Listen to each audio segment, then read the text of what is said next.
हमारे समाज में फालतू के ज्ञान से ज्यादा भी कोई चीज अगर इजीली अवेलेबल है तो वो है स्ट्रेस, तनाव, टेंशन।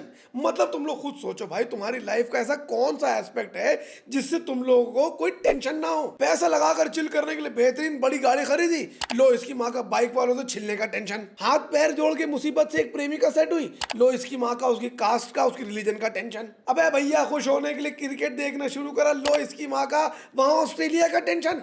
अब ऐसे में आदमी करे तो करे क्या बताओ।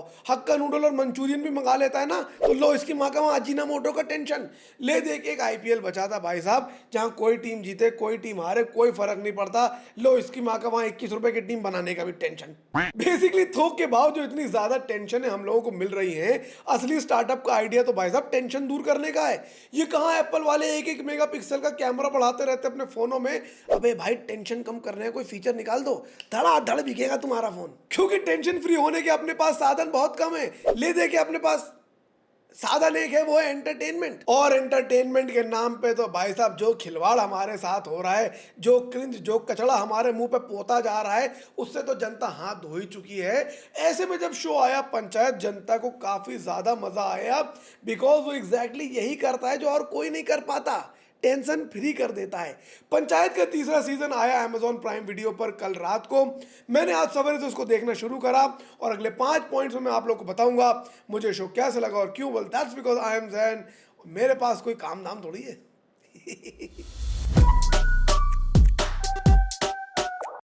The one thing I absolutely love about Panchayat is the fact that it debunks every theory, every assumption, every formula that we have in our minds about filmmaking, OTT and the Indian audiences. ये जो अलग अलग terminology सुनते रहते हैं ना हम लोग, relatable, aspirational, star power, visual delight, फलाना ढमकाना, इन सारे के सारे फॉर्मूले की बत्ती बना देती है ये शो। यहाँ पे वो लहसुन वाला भी बोलता है, लेकिन मैंने सोचा फैमिली ऑडियंस से छोड़ो, रहने दो। Because this series really shows that every stupid assumption we have about the Indian audiences is very, very untrue and unfounded. Because in many ways, the kind of viewership, the love and respect this show has got is actually unreasonable on a lot of perspectives. Because ना ये show ज़्यादातर शहर में रहने वाले जनता के लिए relatable है, ना ये शो किसी के लिए एस्पिरेशनल है, ना इसमें कोई स्टार पावर, ना कोई विजुअल डिलाइट है। लेकिन जाने ऐसा क्या है इस शो के अंदर जो जनता को इतना ज़्यादा पसंद आता है। मैं आप लोग को बताऊं, आंसर है सिंप्लिसिटी। ये एक अच्छी कहानी है जो एक अच्छे तरीके से बताई जाती है और जनता को वही देखने में इंटरेस्ट आता है। ये आपसे ज़्यादा दिमाग लगाने को नहीं कहती या फिर ब्रेनलेस कॉमेडी के नाम पर आपके सामने फालतू पंती की चीज़ें पेश नहीं करती। और यही चीज़ जनता को इतनी ज़्यादा पसंद आती है। और मैं खुद अक्सर सोचता हूँ कि कॉमेडी के नाम पर इतनी बकवास चीज़ें हमारे सामने रख दी जाती हैं। मैंने कहा भाई साहब, अगर मेरे बचे हुए 2 ब्रेन सेल्स का भरता मुझे फालतू की नौटंकी देख के बनाना था तो इसके मैं पैसे क्यों दूं? ये तो मेरा बॉस मुफ्त में दिखा देता है ऑफिस में। ऐसे में पंचायत आया and Panchayat spelled freshness. There was something new, there was something fun that the audiences could watch. और वही वजह थी शायद ये शो इतना ज़्यादा पॉपुलर हो गया। और अब फाइनली इसका 3rd सीजन आया है कल। मैंने पूरा का पूरा शो देखा और कैसा लगा मुझे शो वो आप लोगों के सामने बताता हूं।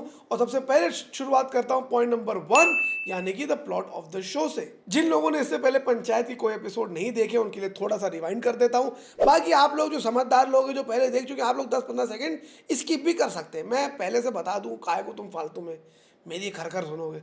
पंचायत बेसिकली यूपी के फुलेरा नाम के एक गांव की कहानी है। इनफैक्ट वहाँ की पंचायत की कहानी है, कैसे एक शहर का लड़का वहाँ पंचायत सचिव बन के आता है और गांव के रहन सहन, वहाँ की दिक्कतें, वहाँ की परेशानियाँ, वहाँ के चाम को और वहाँ के रिश्तों में उलझता चला जाता है। और बाकी कहानी वहाँ की इन रोज़मर्रा की दिक्कतें, रोज़मर्रा की परेशानियाँ, रोज़मर्रा की अलग अलग कहानियों से जूझने की, उनसे लड़ने की और उनसे जीतने की कहानी बनती है। लेकिन मज़ेदार बात यह है कि उनकी परेशानियां हम शहर वालों की परेशानियों की तरह नहीं है कि लिफ्ट में किसी बच्चे को कुत्ते ने काट लिया, बुआ ने जो है पापा के कान भर दिए, पापा घर पे आके चिल्ला रहे हैं, बॉस का चक्कर चल गया सेल्स वाली लड़की के साथ। ऐसी कोई दिक्कतें नहीं है, अलग दिक्कतें हैं, मज़ेदार दिक्कतें हैं और उनकी मज़ेदार सोल्यूशन है। और इस सीजन का सीन ये है कि भूषण भाई अपनी हरकतों के चरम पर हैं और कहीं ना कहीं मैं तो कहता हूँ उन्हें होना भी चाहिए। क्योंकि अगर एक ही पार्टी 4-5 लोग ही सब कुछ करते रहेंगे और उन्हें कुछ बोलने वाला, कोई कहने वाला, टोकने वाला नहीं होगा तो भाई साहब क्या ही अनर्थ कर देंगे वो लोग, है कि नहीं। और वैसे भी भाई साहब संसार में शक्ति का संतुलन बहुत जरूरी है। आग को पानी का डर बना रहना चाहिए। और वहीं दूसरी तरफ गांव की पंचायत का 36 का आंकड़ा है वहां के एमएलए के साथ। गांव की रोजमर्रा की जिंदगी में ये अड़ंगे आते रहते हैं। सचिव जी जिनको ट्रांसफर कर दिया गया था उनको उस गांव वाले सामान वापस बुला लेते हैं। और अब इन सारी चीजों का और रोजमर्रा की दिक्कतों का क्या रेजोल्यूशन निकलेगा, इसके ऊपर पूरी की पूरी कहानी है। ऑनेस्टली मुझे लगा था कि जब ये सीजन 2 खत्म हुआ है, दैट सीजन 3 कहीं ना कहीं थोड़ा जेडेड हो जाएगा, ऐसा लगेगा कि अब पुरानी कहानी हो गई, एक ही चीज को ज्यादा घसीट रहे हैं। लेकिन थैंकफुली आई कैन सेफली से ऐसा बिल्कुल नहीं हुआ है। The charm is retained in the show और आपको ये सीजन भी देखकर मजा आएगा। Point number 2, the performances of the show. Show के लीड रोल में जीतू यानी कि जितेंद्र कुमार, रघुवीर यादव साहब हैं, नीना गुप्ता जी हैं, फैसल मलिक हैं, दुर्देश कुमार हैं, पंकज झा और चंदन रॉय साहब हैं।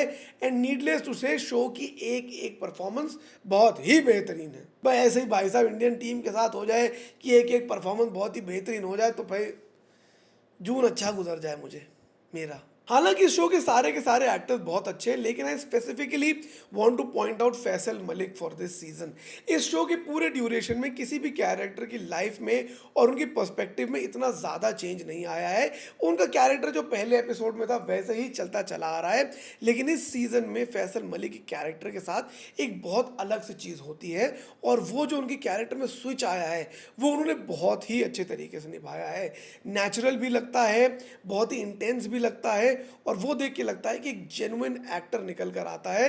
और उनको मेरा बहुत ही ज्यादा सलूट है इस शो के लिए। और यहां से बढ़ते हैं इस शो के एक्चुअल लीड हीरो के लिए, यानी कि point number 3, the writing of the show. Show की राइटिंग शो की क्रिएटर चंदन कुमार ने करी, और कहीं ना कहीं इस शो की एक्चुअल बैकबोन और जो चार्म है वो इस शो की राइटिंग ही है। इतनी सिंपल राइटिंग, इतने सिंपल पंचेस कि आपको देख के मजा आ जाता है।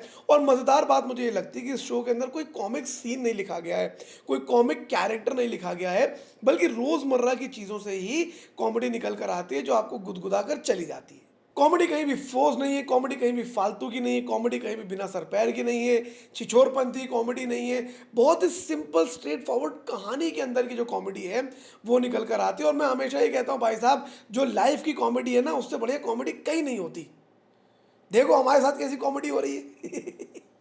हो तो तुम्हारे साथ भी नहीं, तुम क्या कुछ हो रहे हो। Anyway, point number 4, the production value of the show. देखो यार, यहाँ पे थोड़ी सी मुझे बाल की खाल निकालनी पड़ेगी। अगर मैं सारी की सारी चीज़ें अच्छी बोल दूंगा तो तुम सब बैठ जाओगे यार, पेड रिव्यू कितना पैसा मिला। पैसा मिला होता साले मैं पुराना माइक चला रहा होता, ये टी शर्ट पहन रहा हूँ इसमें टूथपेस्ट का धब्बा लगा हुआ है, पैसे ही तो नहीं मिलने हैं।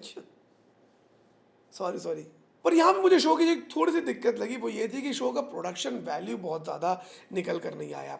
आई नो शो की स्ट्रेंथ, शो का चार्म प्रोडक्शन वैल्यू पे नहीं है, लुक एंड फील पर नहीं है, लेकिन कभी कभी ऐसा लगता है कि वही 5-6 साल पुराने वाली प्रोडक्शन क्वालिटी देखने को मिल रही है। वो मुझे लगता है थोड़ा का थोड़ा, जब जनता का इंटरेस्ट आ चुका था, it is getting good numbers, good viewership, वहाँ पे मैं थोड़ा सा एक इम्प्रूवमेंट एक्सपेक्ट कर रहा था, वो देखने को नहीं मिला। जैसे पहले के सीजन्स थे उसी तरीके का यही सीज़न हो गया, और वहाँ पर कुछ भी बढ़ावा मुझे नहीं मिला। Point number 5, the length of the show. मुझे लगता है शो के एपिसोड्स बहुत ही बढ़िया तरीके से पेश करे गए हैं, क्योंकि मैं हमेशा इस बात की दिक्कत करता रहता हूँ कि भाई 50-50 मिनट के एपिसोड बना दिए, जैसे मेरे पास बहुत फालतू काम है इधर उधर करने के लिए। लेकिन इस शो के एपिसोड 36, 37, 38 मिनट के अराउंड रेंज में रहते हैं, 36 to 80, 33 to 40 मिनट्स के रेशियो में रहते हैं। और वो मुझे लगता है एक आइडियल टाइम है कि आपका एपिसोड जल्दी से ख़त्म भी हो जाता है, कहानी आगे भी बढ़ जाती है, और आप बहुत ही इसको आराम से बैठ के बिंज कर सकते हैं एक बार में।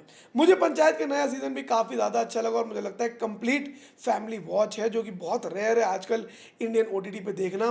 मैं अपनी तरफ से सीजन को देना चाहता हूँ 4 स्टार्स आउट ऑफ 5। अगर आप पंचायत के फैन हैं तो आप ये शो ज़रूर देखिए, और अगर आपने पंचायत अब तक नहीं देखा है तो भाई साहब देखिए कि ऐसा क्या है कि IMDb पर ऑलमोस्ट 9 की रेटिंग है इस शो की। बहरहाल, अगर आप लोग को मेरा वीडियो अच्छा है उसको लाइक कीजिएगा, कमेंट करके मुझे अपने ओपिनियंस बताइएगा, और सब्सक्राइब कीजिएगा मेरे चैनल को, ताकि ऐसे ही बाकी के वीडियोस आप लोग को टाइम टू टाइम मिलते रहे। See you, take care, tata, bye bye. Short and simple, I keep यार।